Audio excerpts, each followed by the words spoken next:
বলেন এই যে বাচ্চাদের সাবান লাগে, কাপড় লাগে, সবই লাগে। আল্লাহর কাছে দোয়া করি আল্লাহ যেন সহজ করে দেয়। আমাদের একটা ভবনের কাজ চলতেছে, আল্লাহ যদি এই কাজটা করতে দেয়। অনেক বোবা আসে ভাই, প্রতিদিন ফোন আসে। আপনি সকাল থেকে আসার পর থেকে দেখছেন অনেকে যোগাযোগ করে, বোবা বাচ্চাদেরকে নিয়ে আসে। আমি পারি না, আমার পরিকল্পনা আছে বোবাদেরকেও পড়ানোর।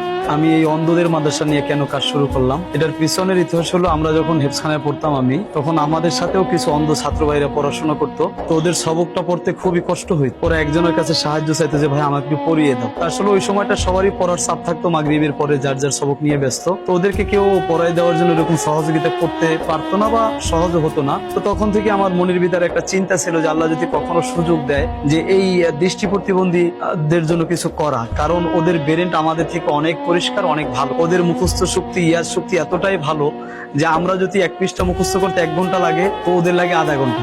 আলহামদুলিল্লাহ এই চিন্তা থেকেই আমার এই মাদ্রাসা আর কি প্রতিষ্ঠিত করা। 2016 সাল থেকে এই মদিনাতুল উলুম দৃষ্টি প্রতিবন্ধী এতিমখানা মাদ্রাসার পথ চলা। আলহামদুলিল্লাহ এই মাদ্রাসা প্রতিষ্ঠার পর থেকে অনেকে এখান থেকে হাফেজ হয়ে বের হয়েছে। এই যে এখন 26 সাল চলতেছে, এই 26 সালের 5 তারিখ জানুয়ারি আমাদের মাদ্রাসায় মাহফিল হয়েছে। এখান থেকে এবছরও 6 জন ছেলে কোরআনের হাফেজ হয়েছে, পাগড়ি নিয়েছে। তাদের ভিতরে 5 জনই অন্ধ। এই জিনিসটার সম্মুখীন আমরা প্রতিনিয়ত হই, আমরা ওইভাবে লোকবল দিতে পারি না।